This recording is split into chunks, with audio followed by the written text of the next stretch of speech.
हाँ तो बच्चों, एक वीडियो तुम्हारे बीच में इंटरप्ट हो गई थी किसी कारणवश, तो हम उसको वहीं से शुरू करते हैं। तो हमने कहाँ छोड़ा था बेटा? Standard form of rational number. ठीक है, तो स्टैंडर्ड फॉर्म रेशनल नंबर के बारे में मैंने आपको बताया था कि जो रेशनल नंबर का न्यूमरेटर और डेनोमिनेटर है, उसका जो कॉमन फैक्टर है वो बेटा 1 ही आना चाहिए। यदि 1 से अलग कॉमन फैक्टर कुछ और आता है तो बेटा वो आपकी स्टैंडर्ड फॉर्म नहीं है। यदि आता है तो उस कॉमन फैक्टर से उसको हमको डिवाइड करना होगा। ठीक है, तब जाके आपका स्टैंडर्ड फॉर्म बनेगी। तो ये 3/-2 क्या है बच्चे कि यहाँ पर दोनों का कॉमन फैक्टर क्या है? 1 है ना। और साथ में मैंने क्या बताया आपको कि जो आपका डेनोमीटर है वो हमेशा पॉजिटिव होना चाहिए। यदि वो माइनस का है तो बेटा उसको आप पॉजिटिव कर लें, तभी वो स्टैंडर्ड फॉर्म मानी जाएगी। आगे चलते हैं बच्चे, एक एग्जाम्पल देखते हैं। Express -2/13 as a rational number with,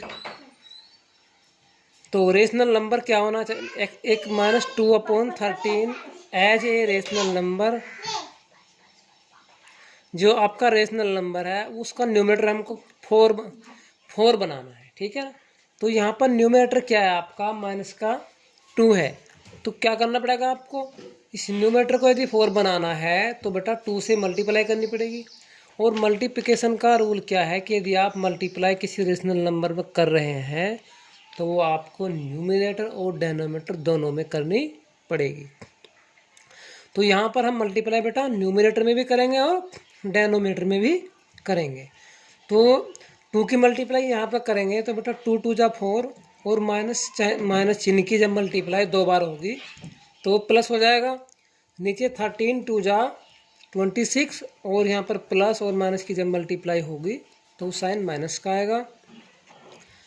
तो आपका रिजल्ट यहाँ पर क्या है बेटा? 4/-26। तो यहाँ पर आपका जो न्यूमरेटर है वो 4 बन चुका है और वो भी प्लस में वैल्यू है। क्वेश्चन नंबर यानी कि बी पार्ट देखो, इसका न्यूमरेटर क्या बनाना है आपको? -10। तो यहाँ पर बेटा आपको 5 से न्यूमरेटर और डेनोमिनेटर में मल्टीप्लाई करनी पड़ेगी। तो 5 2 जा 10, -10 आ गया है और 13 5 जा 65, तो ये आपका सोल्व हो गया। ठीक, अब आगे क्या है बेटा? Right each rational number in standard form, कि जो रेशनल नंबर आपके होते हैं उनको स्टैंडर्ड फॉर्म में कैसे लिखा जाता है। तो right each rational number in,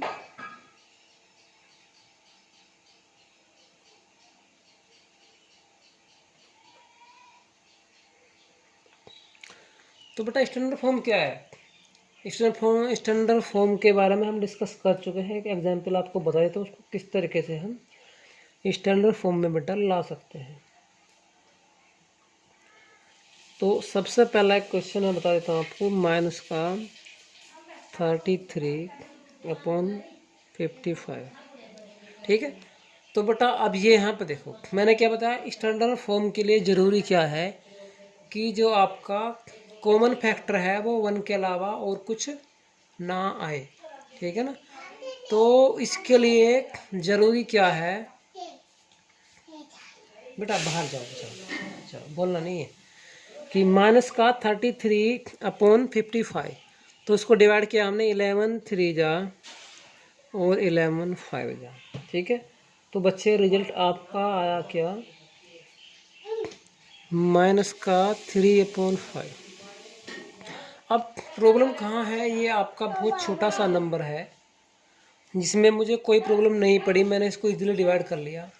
यदि मेरा नंबर न्यूमरेटर और डेनोमिनेटर थोड़ा बड़ा होता तो मैं इस बात में कन्फ्यूजन हो जाता मुझको कि इसका जो कॉमन फैक्टर वो क्या है। ठीक, तो बेटा कॉमन फैक्टर सर्च करने के लिए एक आसान सा तरीका क्या है, आप इन दोनों नंबर का HCF निकालना है। तो 33 और तुम्हारा 55 का क्या निकालना है बेटा? HCF फाइंड करना है। ठीक है ना, तो HCF क्या आया बेटा इनका? HCF निकालना आप जानते हो, तो HCF आया आपका 11।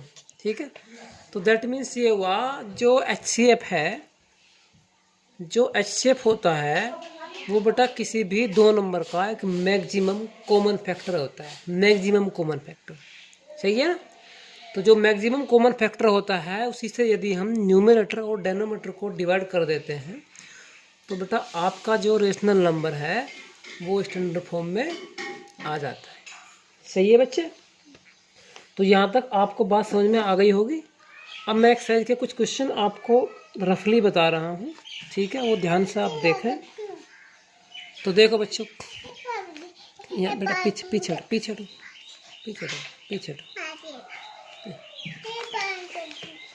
देखो बच्चों, तो बेटा क्वेश्चन नंबर 1 देखो जरा आप। Which of the following are not rational number, ठीक है। तो सबसे पहले तो मुझको यही पता करना है कि तुम्हारा जो रेशनल नंबर है कौन कौन से नंबर इसमें रेशनल नंबर नहीं है। तो बेटा यहाँ पर माइनस का 1/7 ये आपका रेशनल नंबर है, क्योंकि जो हमने प्रॉपर्टी बताई है पी और क्यू तुम्हारा क्या इंटीजर होना चाहिए और क्यू नॉट इक्वल टू 0। -3 ये भी आपका एक रेशनल नंबर है, क्योंकि मैं इसको क्या लिख सकता हूँ बेटा 3/1, इसको लिख सकता हूँ मैं -3/1, क्योंकि जो 1 है किसी भी नंबर को मैं 1 से डिवाइड कर सकता हूँ, मेरे रिजल्ट पर कोई फ़र्क नहीं पड़ता है। 8/1 ये भी आपका रेशनल नंबर होगा, क्योंकि ये P/Q की फॉर्म में कन्वर्ट हो गया, P की वैल्यू 8 और बेटा Q की वैल्यू 1।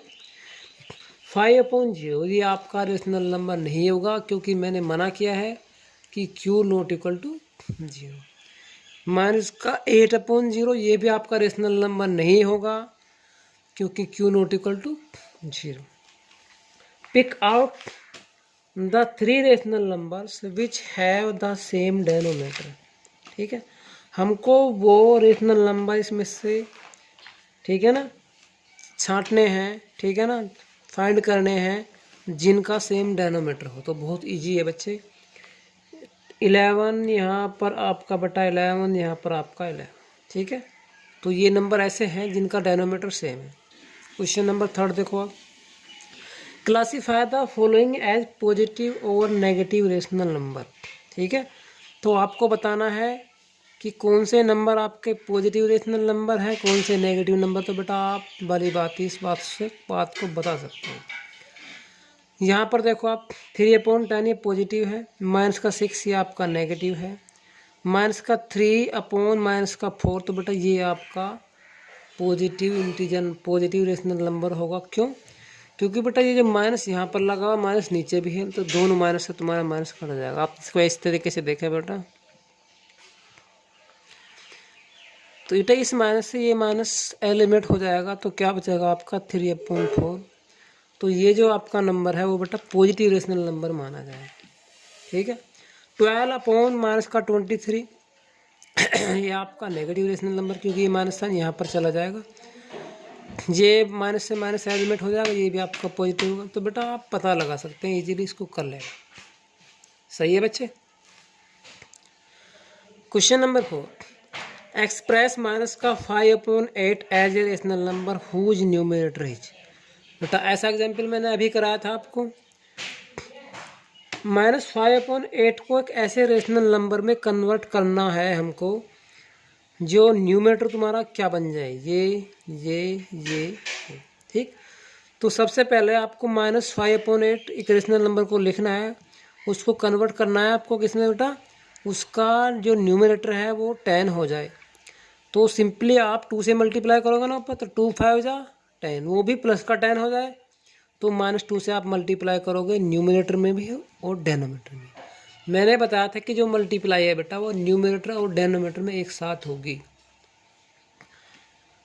यहाँ पर बेटा आप माइनस का 25 लेकर आना है, तो यहाँ पर क्या तुम्हारा माइनस का 5 है ना, तो आपको ओनली 5 से मल्टीप्लाई करनी पड़ेगी, न्यूमरेटर और डेनोमीटर दोनों में करनी पड़ेगी।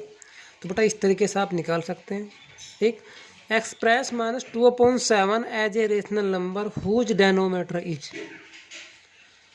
इसको क्या करना है बेटा, इसमें डेनोमीटर को चेंज करना है।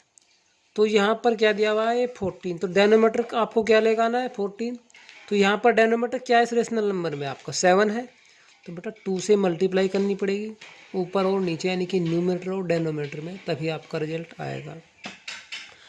तो माइनस का 2/7 इंटू 2 तो क्या जाएगा बेटा आपका है माइनस का 4/14। तो मेरा डेनोमीटर क्या बन गया है 14। यहाँ पर आप 3 से मल्टीप्लाई करोगे न्यूमेटर और डेनोमीटर में, वो भी -3 से, क्योंकि यहाँ पर हमको डेनोमीटर क्या लेकर आना है बेटा माइनस का 21। 35 तो बेटा 5 से मल्टीप्लाई करोगे 56 लेके आना है, तो -8 से मल्टीप्लाई करोगे। तो बेटा ये बात आपकी समझ में आ गई होगी। Express the following rational number with positive denominator. Express the following rational number with positive denominator. Rational number को बेटा पॉजिटिव डेनोमीटर लेकर आना है हमको। तो आप क्या करोगे -3 से मल्टीप्लाई कर दो ऊपर नीचे, तो बेटा तुम्हारा क्या हो जाएगा प्लस में आ जाएगा नीचे वाला नंबर। सबको क्या करना है आपको माइनस से मल्टीप्लाई कर देना है। यहाँ पर तो मल्टीप्लाई की रिक्वायरमेंट नहीं है थर्ड में, क्योंकि माइनस चिन्ह से माइनस का एलिमेंट हो जाएगा। ठीक है, यहाँ पर बाकी आप सभी नंबर में माइनस चिन्ह से ऊपर नीचे मल्टीप्लाई कर दें। तो माइनस चिन्ह से क्या होती है बेटा, यानी कि -1 से आप मल्टीप्लाई कर सकते हो ऊपर नीचे। Express the following standard form. Standard form बना रही है क्वेश्चन नंबर 7 में। तो मैंने क्या बताया कि कॉमन फैक्टर जो है इन दोनों का, उससे आप इसको डिवाइड कर दें तो तुम्हारी स्टैंडर्ड फॉर्म आ जाएगी। यहाँ पर माइनस का क्या है 5/15 है ना, तो 5 1 जा 5, 5 3 जा 15। तो तुम्हारा इसको सोल्व करके क्या जाएगा बेटा 1/3। तो ये 1/3 आपके स्टैंडर्ड फॉर्म है। क्यों है बेटा, मैंने बताया था कि न्यूमरेटर और डेनोमीटर का कॉमन फैक्टर 1 के अलावा और कुछ नहीं आना चाहिए। 8/12 तो यहाँ पर मैंने इसको एलिमिनेट किया बेटा 4 से। 4 2 जा 8, 4 3 जा, तो सोल्व करके आपका क्या आया 2/3। तो बेटा 2/3 आपका क्या है बच्चे 2/3 आपका बेटा स्टैंडर्ड फॉर्म है रेशनल नंबर की। तो बेटा आप यहाँ पर सबको करना है right 3 equivalent rational number of each. Equivalent rational number, तो बेटा मैंने स्टार्टिंग में डिस्कस करके आपको बताया था कि यदि हम किसी रेशनल नंबर में एक सेम नंबर से एक सेम नॉन जीरो नंबर से मल्टीप्लाई करें तो बच्चे आपके इक्विवेलेंट फ्रैक्शन आ जाता है। ठीक, तो यहाँ पर भी हमको एक वे वर्क करना है कि 5/-6 है ये इक्विवेलेंट फ्रैक्शन। यदि हमको चाहिए तो सबसे पहले हम इस फ्रैक्शन में मल्टीप्लाई करें 2 से। 2 5 जा 10, 2 6 जा 12। उसके बाद बेटा 3 से मल्टीप्लाई करें ऊपर नीचे, फिर 4 से, फिर 5 से, फिर 6 से, फिर 7 से। तो इसी तरीके से हम तुम्हारे इक्विवेलेंट रेशनल नंबर निकाल सकते हैं। लेकिन हमको कितने नंबर चाहिए बेटा 3। तो हमारा काम कैसे चल जाएगा 2 3 4, बस 2 से ऊपर नीचे मल्टीप्लाई करनी है, 3 से करनी है और 4 से करनी है। तो आपके बेटा 3 रेशनल नंबर आ जाएंगे 9। ये चलो इसको मैं करा देता हूँ अगले वाली क्लास में तुम्हारे। ठीक है, यहाँ तक मैंने तो आपको बता दिया। ये सारे क्वेश्चन एक्सरसाइज के मुझे बेटा तुम्हारे नोटबुक पर चाहिए। ठीक है, सभी के स्ट्रिक्टली बोल रहा हूँ मैं। इस तरीके से काम नहीं चला कि वीडियो देख ली या नहीं देखी, मर्जी है तुम्हारी। ठीक है, तो बच्चों इस सबको आपको करके दिखाना है मुझको। ठीक है, थैंक यू। इसी के साथ में बच्चों ध्यान से पढ़ो। ठीक है ना, और लिंक मिलेगा आपको बेटा इसका व्हाट्सएप चैनल पे, मेरे तुम्हारे व्हाट्सएप पे मिलेगा। लिंक पर क्लिक करना है, आप यूट्यूब चैनल पर पहुंच जाओगे। वहाँ पर बेटा और वीडियो भी पड़ी हुई हैं तुम्हारी, अपलोड की है मैंने जो। ठीक है, तो बेटा वहाँ से आप उनको भी देख सकते हो। सही है बच्चे, वीडियो को लाइक करना है और बेटा शेयर करना है। यदि आपने चैनल सब्सक्राइब नहीं किया है तो बेटा उसको सब्सक्राइब कर लेना है। ठीक है बच्चे, थैंक यू।